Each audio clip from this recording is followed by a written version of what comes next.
Sir నా భర్త చనిపోయింది 3 సంవత్సరాలు సార్. మాకెవరూ లేరు సార్. కానీ డ్యూటీకి వెళ్ళి వచ్చినప్పుడల్లా బాగా అసలు దుమ్మి మసితో బాగా వచ్చాడు సార్. ఏంటయ్యా ఎంత మసి అని అంటే, ఏం చేస్తామమ్మా మన బతికే అది. అలాంటప్పుడు మసి లేకుండా ఎట్టుండిద్ది. కానీ 3 రోజులు నానబెట్టి ఉతికేదాన్ని సార్. క్షణాన చనిపోయింది సార్. అది తర్వాత చెప్పారు, ఈ గుండెకి బాగా అది మసి అనేది పట్టి చనిపోయిండని చెప్పారు. తర్వాత మా బాబుకు పుట్టకలోనే వచ్చింది హోలు.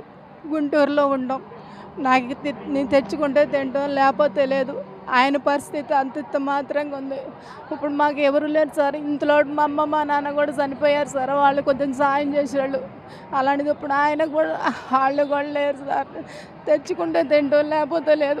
పని ఉంటే వెళ్ళటం, లేకపోతే లేదు. నా బాబుకి మీరే కల్పించమని సాయం చేయమని వేడుకుంటుంది సార్. నా బాబుకి ఏటయ్యని ఎట్టుండిద్దో కూడా తెలియదు సార్. చాలా చాలా భయపడుతున్నా. స్కూల్లో ఆడలేరు సార్ నా కొడుకుని. అమ్మ మీ బాబు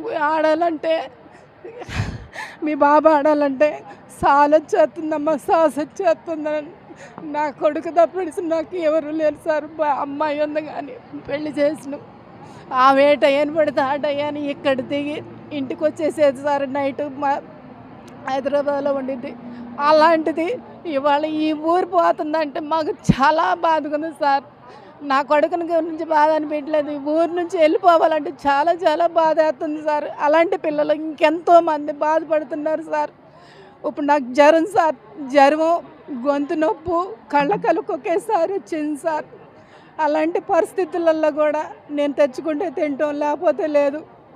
ఒకరోజు పని ఉంటే ఒకరోజు పని ఉండట్లేదు. అందుట్లో మళ్ళీ నేను రైస్ మిల్లోకి వెళ్తే దాంట్లో ఎంత జస్ట్ వచ్చిద్దో ఆ జస్ట్ అనేది బీర్చుకుంటే వెళ్ళిపోతున్నా. నా కొడుకుని బతికించుకోవాలి, నా పిల్లకి నా కొడుకు అని నేను ఆశపడి నేను ఎంత కష్టపడుతున్నా సార్. శైల బంకర్ తీసేస్తే మాకు ఇలాంటి ఇళ్ళు అనేవి మళ్ళీ మాకు రావు సార్. శైల బంకర్ తీసేయమనండి సార్. మేము వాళ్ళని ఏమీ కోరుకోవట్లేదు. మాకు ఇళ్ళు వద్దు, వాళ్ళు కట్టించే ఇళ్ళు వద్దు, వాళ్ళ స్థలాలు వద్దు, మాకేది వద్దు. ఆ శైల బంకర్ తీసేయమనండి సార్. మా పిల్లలకి అదే మాకు సాయం చేసినట్టు, మా పిల్లల్ని అదే మమ్మల్ని బతికించినట్టు అదే నేను కోరుకునేది సార్.